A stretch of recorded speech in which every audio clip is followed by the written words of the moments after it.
하나님께서 오늘 어버이 주일에 주시는 말씀은 에베소서 6장 1절에서 3절입니다.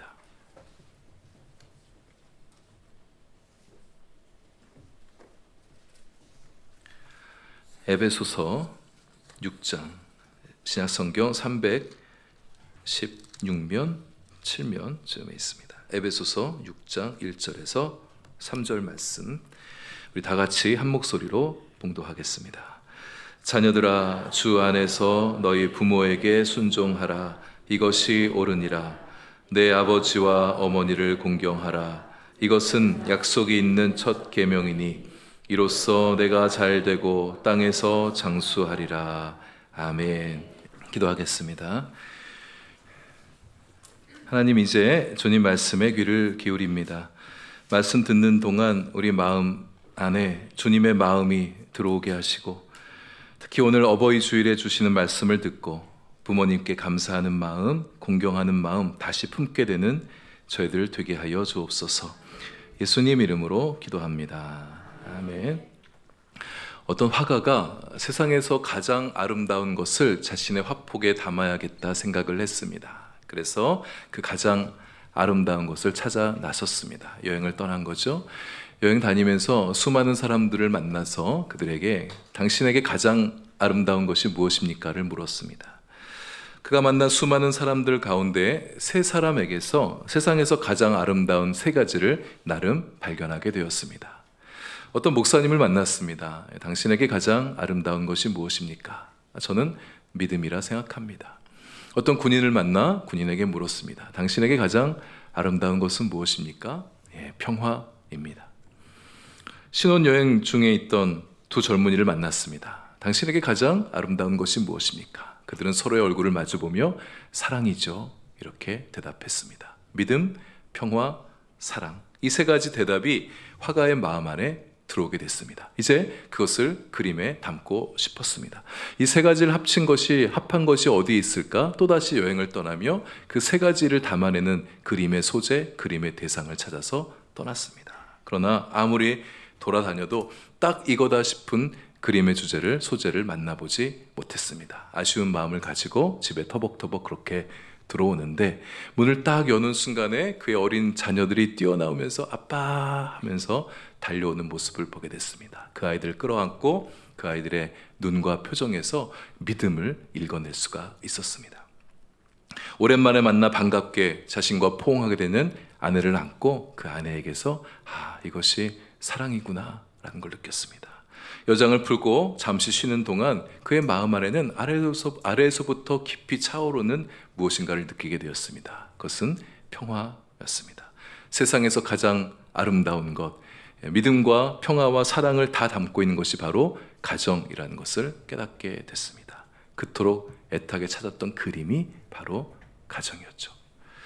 하나님께서 가정을 만드시고 그 안에 아름다움을 담으셨습니다. 가정이 아름다운 것은 이야기에서처럼 그 안에 믿음이 있고 그 안에 평화가 있고 그 안에 사랑이 있기 때문입니다.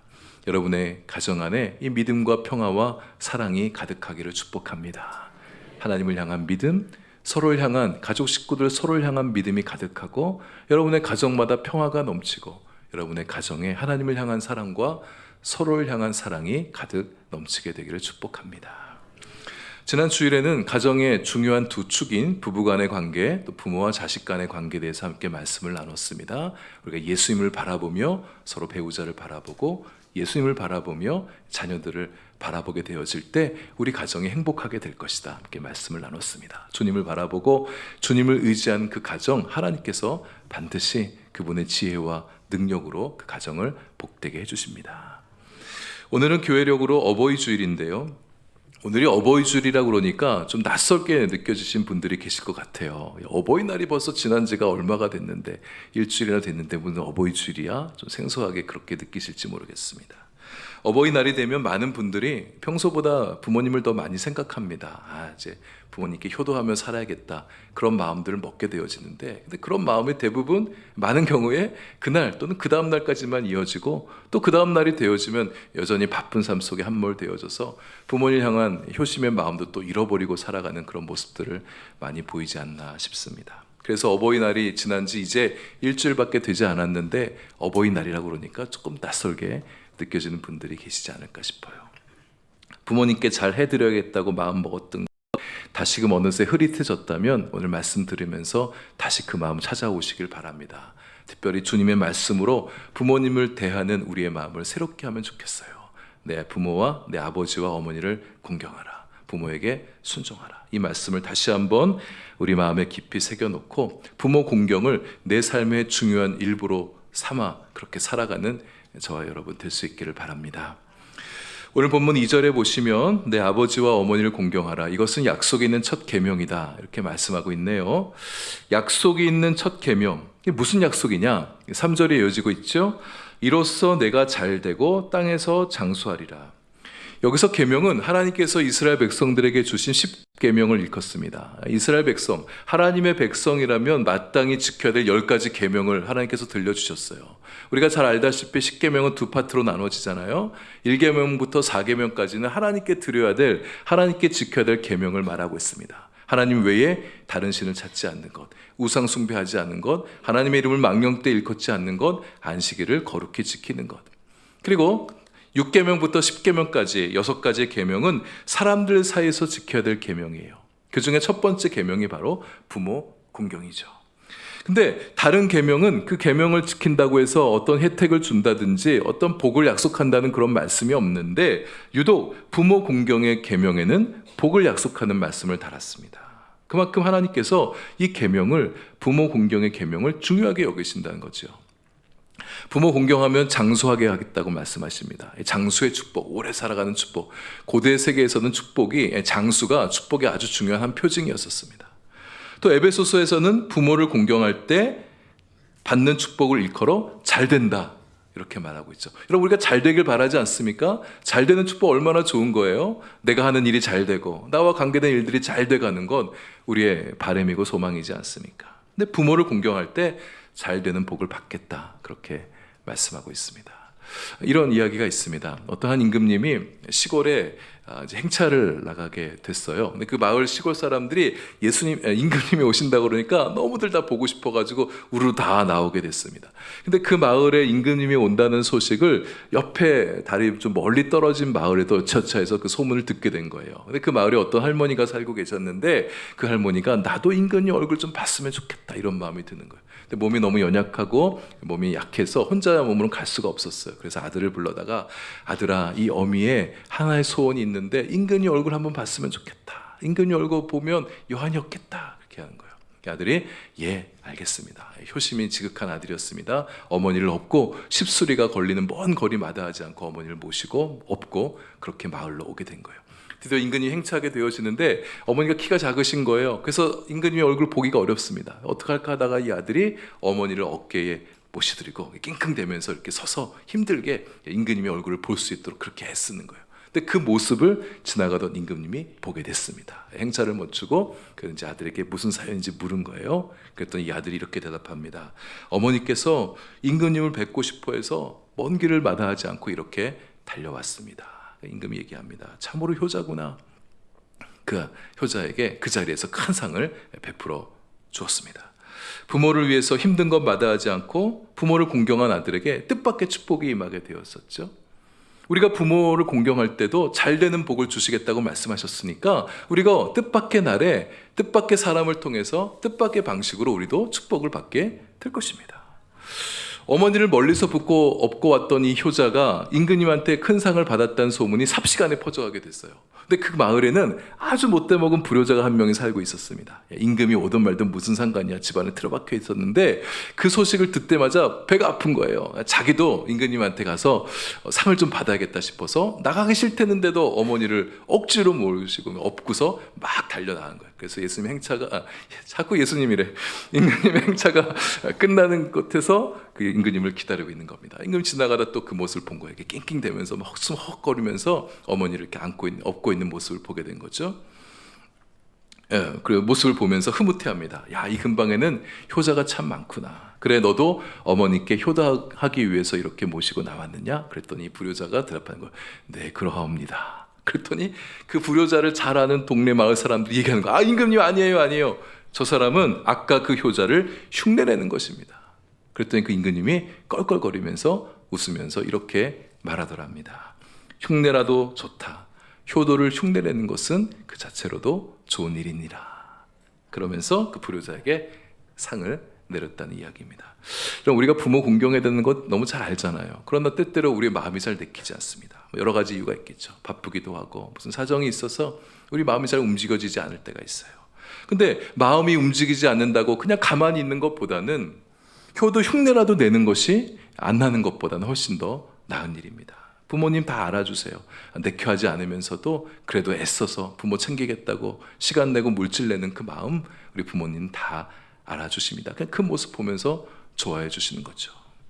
우리가 예배할 때도 그렇습니다. 우리 하나님 앞에 예배할 때 온전한 마음으로 예배해야 되잖아요. 뜻과 정성을 다해서 예배해야 하나님께서 그 예배 기뻐하시는 거 너무 잘 알고 있지만 때때로 우리 마음이 그렇지가 못합니다. 예배하면서 우리 마음이 분산되어져 있고 여전히 근심과 걱정을 끌어안고 예배하고 하나님 말씀을 들을 때도 경청하지 못하고 찬양할 때도 우리의 마음을 다 실어서 찬양하지 못할 때가 있어요. 그럼에도 불구하고 이렇게 예배의 자리에 나와서 예배하는 우리의 모습을 보면서 우리 하나님 흐뭇해 하시기도 하는 분이란 말씀이죠. 부모를 공경하는 것이 축복이 되는 이유는 부모를 공경하면 그 공경을 우리 하나님께서 받아주시기 때문이에요. 부모의 얼굴에 기쁨을 드리면 우리 하나님께서 기뻐하십니다. 부모의 얼굴을 웃게 하면 우리 하나님께서 웃으셔요.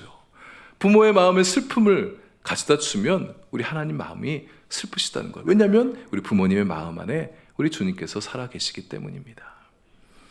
또한 부모를 공경할 때 부모로부터 얻게 되는 것들이 실제로 많이 있습니다. 부모에게는 세상을 아는 지혜가 있어요.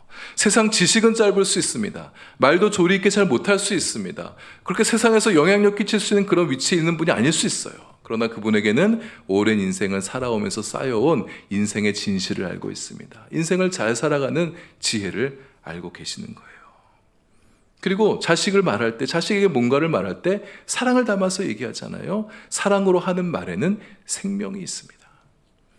하나님께서 사람들 통해 그분의 말씀을 들려주실 때가 많이 있습니다. 우리는 설교를 통해서 성경을 읽어가면서 기도 중에 주님의 말씀을 듣게 되어지지만 때때로 사람들과 만나서 대화하는 가운데도 하나님의 마음을 들을 수가 있어요. 누군가 대화하는 가운데 하나님께서 나에게 이 말씀을 주시는구나 깨닫게 해주실 때가 있죠.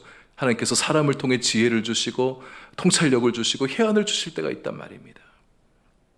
더더욱 부모님을 통해서 그렇게 하셔요. 부모님은요 사실상 하나님의 대리자입니다. 신명기 6장에 보게 되면 하나님께서 자녀 교육의 주체를 그의 부모에게 두셨어요. 그의 부모가 자녀를 양육하게 하셨습니다. 그래서 부모가 하나님 말씀을 가르치게 했고 부모의 모습을 통해서 신앙의 본을 보여주게 했고 부모의 살아가는 모습을 보면서 하나님의 사람이 하나님의 자녀가 살아가는 모습이 어떤 것인가를 부모의 모습을 통해서 배우게 하셨다는 거죠. 부모님의 말씀이 집에서 듣는 설교이고 부모님의 말씀이 육성으로 듣는 성경인 것이죠. 저의 경우만 해도 저희 영혼 속에 부모님을 통해서 듣게 된 하나님의 말씀이 참 많이 들어가 있습니다.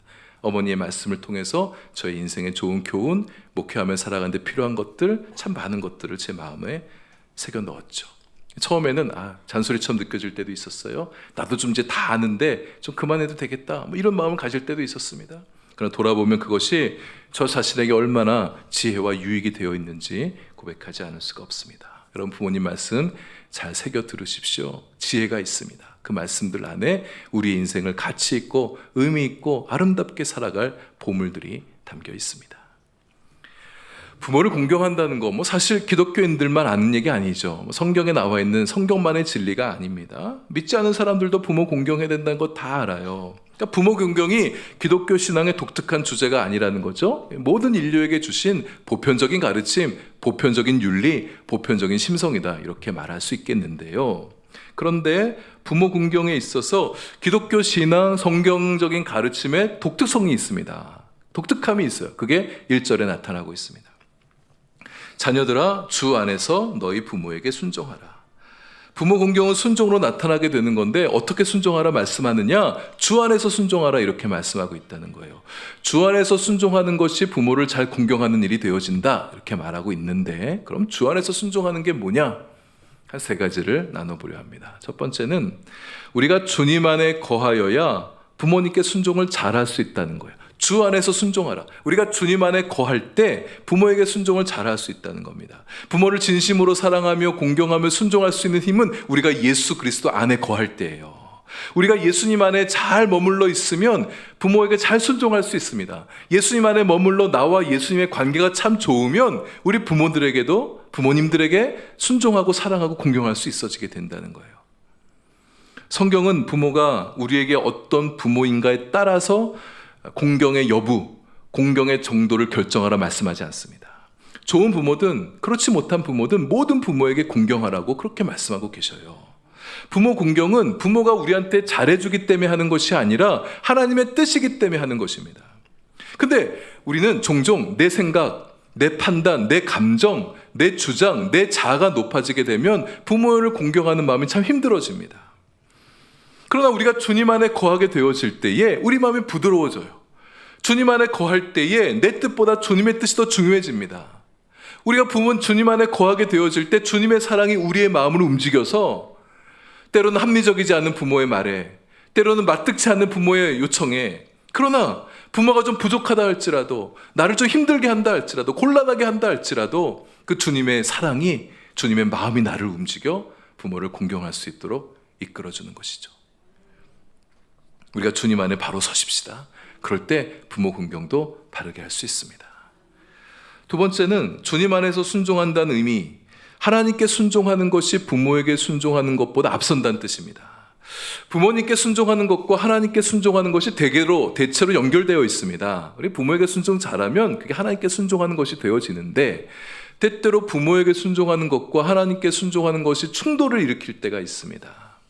그럴 때 주님 안에서 순종하는 자는 부모 순종보다 하나님 순종이 앞선다는 거죠.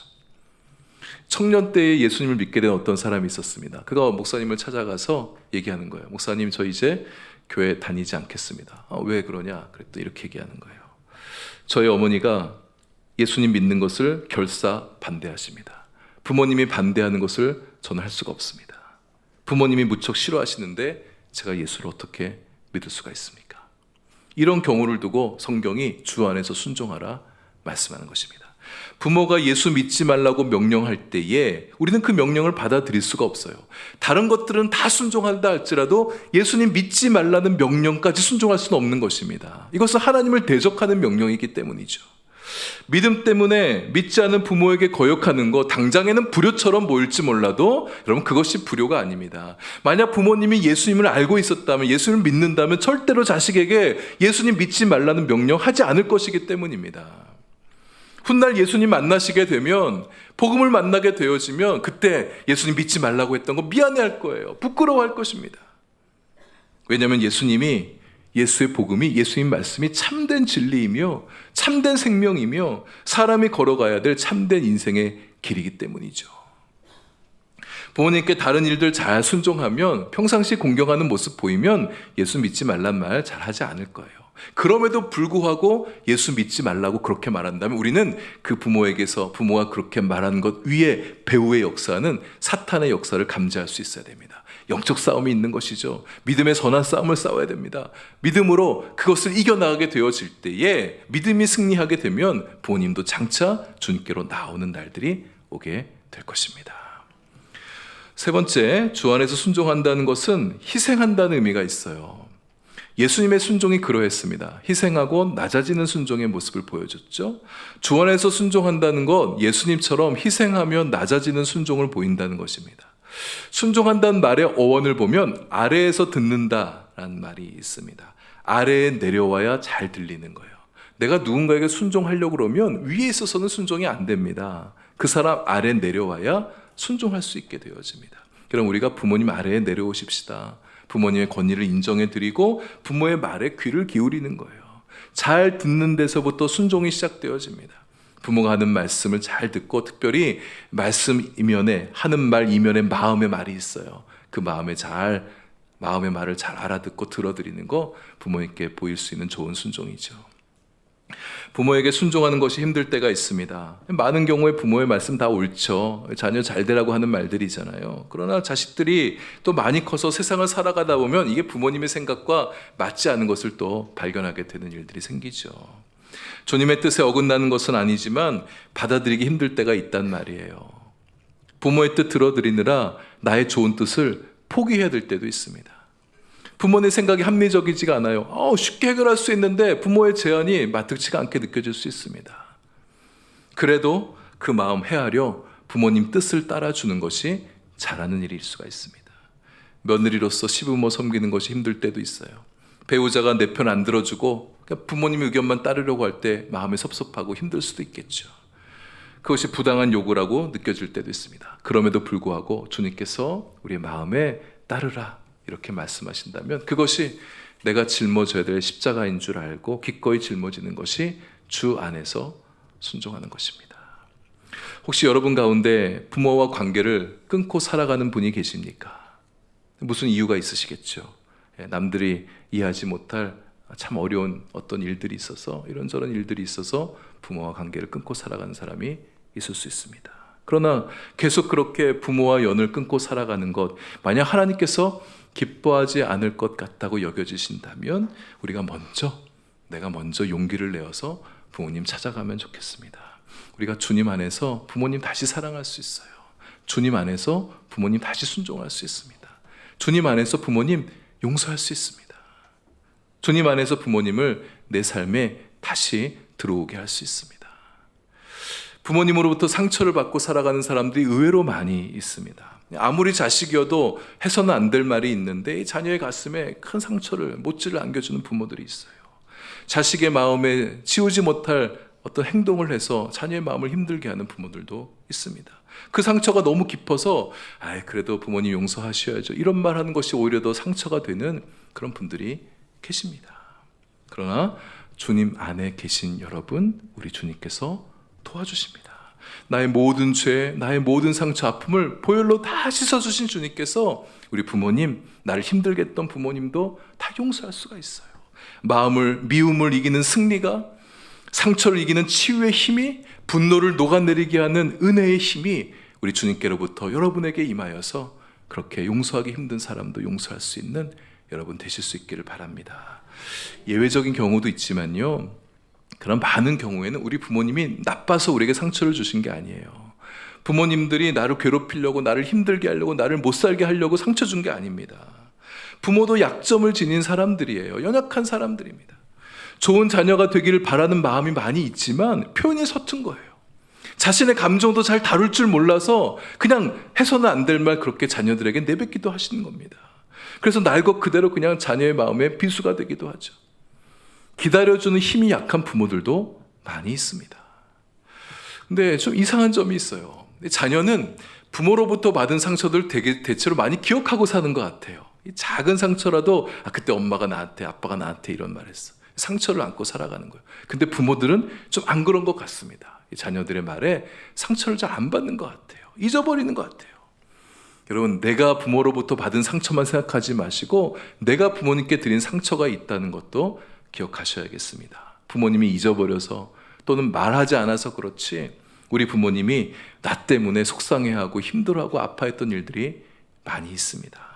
부모님이 잘해주신 것들이 훨씬 더 많아요. 우리 태어나서 지금까지 장성한 어른이 될 때까지 나를 힘들게 했던 것도 물론 있죠. 그러나 더 많은 부분에서 나를 위해 정성을 다하시고 희생하시고 포기하며 살아왔던 우리 부모님들의 인생입니다. 내가 다 헤아리지 못하지만 나에게 잘못한 것보다 나를 위한 수고, 나를 위한 희생이 훨씬 더 컸다는 것을 우리가 잊지 말아야겠습니다. 저의 모친에 관한 이야기를 잠시 들려드리며 말씀을 마무리하려고 합니다. 생사화복이 다 하나님의 손에 있고 누구나 젊던 나이가 들던 하나님께서 부르시면 다 부름받아 가는 것이 인생이죠. 따라서 부모님 소천하신 것이 저에게만 특별한 일이겠습니까? 다 그런 일일 수 있겠지만 한 불효자의 고백이라 생각하고 들어주시면 감사하겠습니다. 저희 어머니가 돌아가신 지 이제 한 2달 반 남짓 되죠.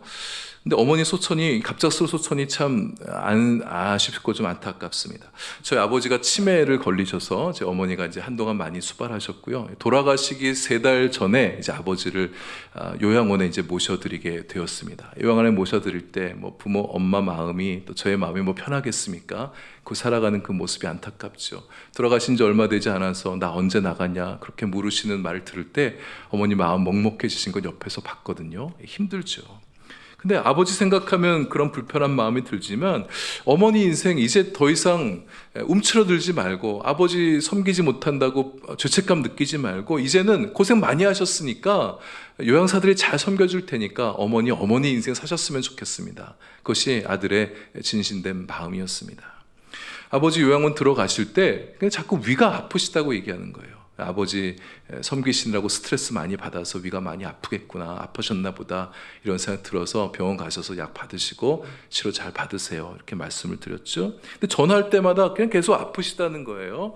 그래서 위장병이 좀 심하구나 이런 마음을 좀 들었는데 또 전화 드린다 언젠가는 이렇게 등이 아프시다고 얘기하는 겁니다. 근데 그냥 위가 아프신 것 때문에 그냥 같이 몸이 전체가 아파서 그런 줄 알고 그냥 저는 뭐라고 얘기 드렸냐면 젊은 사람도 아닌데 노인 몸이 아프시면 빨리 병원에 모셔드려야 되는데 목회한다고 바쁘다고 멀리 떨어져 산다고 그러니까 제가 했던 말은 병원 자주 가보세요. 약 잘 타다 드세요. 이게 아들이 했던 말의 전부였었습니다.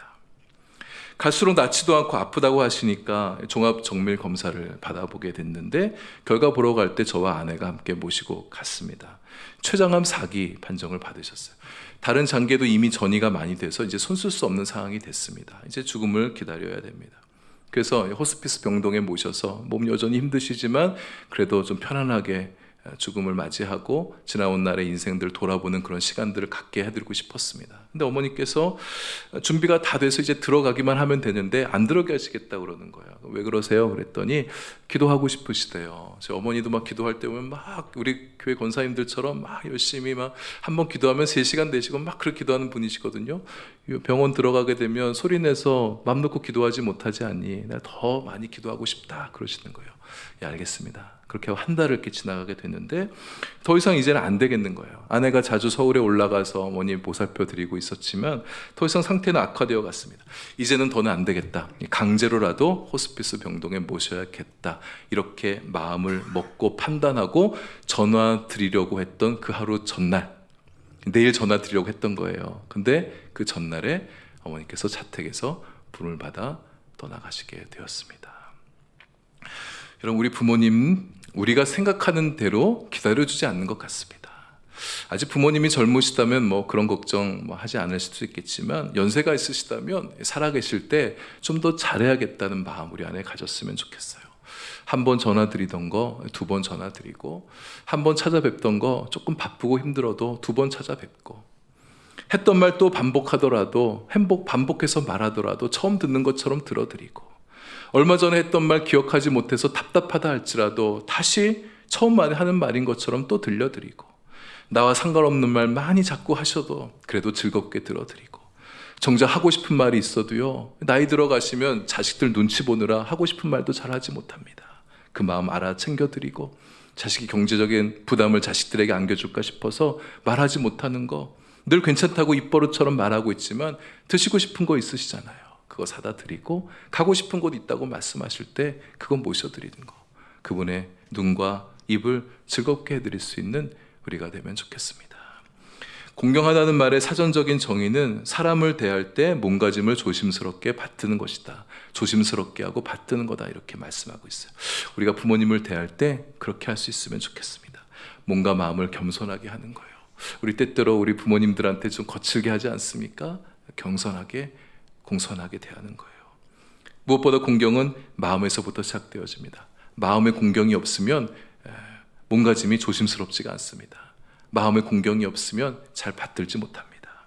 마음에서부터 우러나오는 공경으로 우리 부모님 잘 섬기고 부모님 마음에 기쁨을 드릴 수 있는 저와 여러분 될 수 있기를 바랍니다.